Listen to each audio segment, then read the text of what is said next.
In this world, there exists a channel that connects to a strange space inhabited by various powerful monsters. At the same time, it has produced powerful individuals who make a living by hunting these monsters.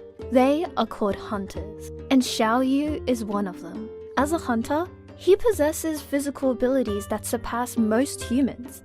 Doesn't that sound cool? In the world of hunters, Xiao Yu is considered completely inadequate. He is the lowest ranked E-level hunter and struggles to make a living on his own. Joining a team to go on hunts was not his intention, but he has no choice but to risk his life on dangerous missions to provide for his sick mother's treatment and his sister's education. He is so weak that even the lowest level tasks leave him injured. And no one in the organization respects him, not even enough to offer him a cup of coffee. He is the laughingstock of older, more experienced hunters and is even referred to as the weakest hunter in history.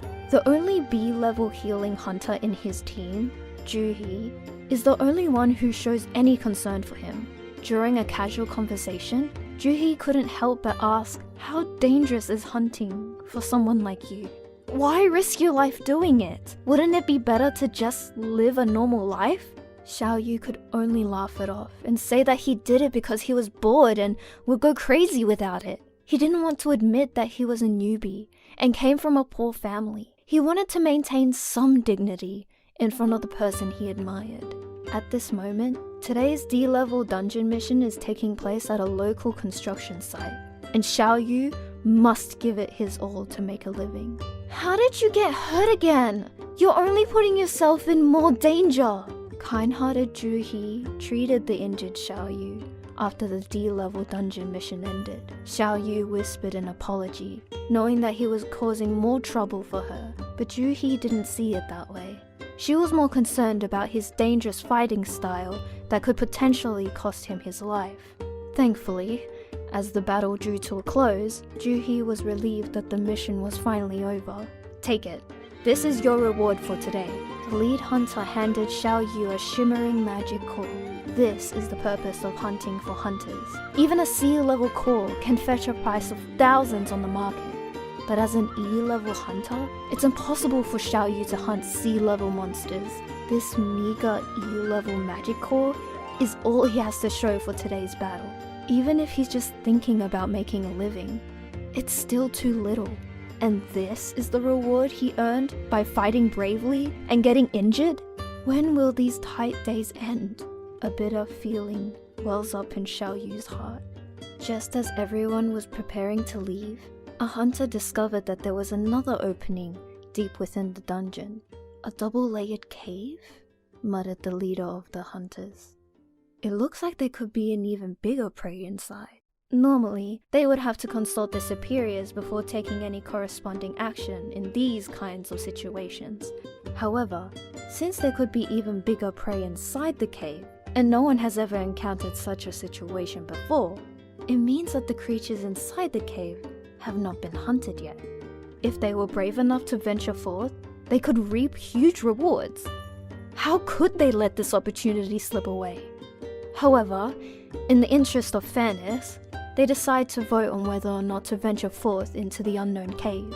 Sushi and several other hunters opposed the idea, but there were also some who were willing to take a chance and voted in favor. Finally, it was Xiao Yu's turn to vote. Although he himself was very weak and could face unknown risks, he decided to take another chance with the team for the sake of himself, his mother, and his sister to have a better life. He cast the final affirmative vote. "Do you want your heart to have a big hole in it?" Xiao Yu's affirmative vote really angered Sushi, who scolded him furiously. She wasn't angry because she couldn't return to the surface, but rather because she was worried about Xiao Yu's safety. After all, Xiao Yu had survived this long only because of the B-grade hunter who possessed healing abilities. If it weren't for this girl who was fuming with anger in front of him, he would have died long ago. Xiao Yu apologized to Sushi, and she blushed and said he should take her out to dinner to show his apology and gratitude. Xiao Yu agreed, and they continued to move forward together. The group made their way into the deepest part of the cave and discovered a peculiar door at the end. It was adorned with intricate patterns and sculptures. The leading hunter mentioned that they were likely the first group of hunters to enter the cave, and if anyone had concerns, they could stay behind without being forced to join the adventure. The team had been following the leader hunter for many years and had great trust in him. Thus, they all decided to follow him into the unknown. As they pushed open the door, the room was automatically illuminated by a blue flame. If it were any ordinary person, they would have been scared away by this sight. However, this group of hunters, who were self-proclaimed as powerful, and their desire for prey, blinded them from any danger. At this moment, they still had no idea what kind of terrifying monster they were about to face. Before their eyes was a grand and solemn chamber filled with towering sculptures covered in moss, but still emanating a dignified aura. Each stone figure held various types of cold weapons, and it felt as if they were all staring at the group. With a sense of unease, Xiao Yu looked towards the giant statue directly in front of the entrance. He was likely the leader of this group of sculptures. The leader statue held a stone tablet, and the inscription on it was slightly covered by moss, making it difficult to read. The hunters tried to make out the words and read them out softly. However, at that moment, the door suddenly slammed shut, and the torches that were once lit changed color, causing everyone to jump in a fright. Sushi screamed in terror because she had just seen the largest leader's statue's eyes move, scrutinizing the unreasonable intruders.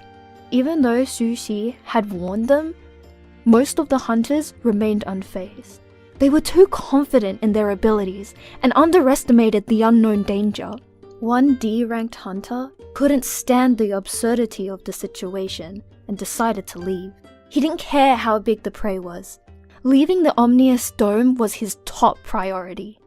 Ignoring the warnings, he tried to force the door open, but he didn't expect to be met with a stone statue holding a giant sword.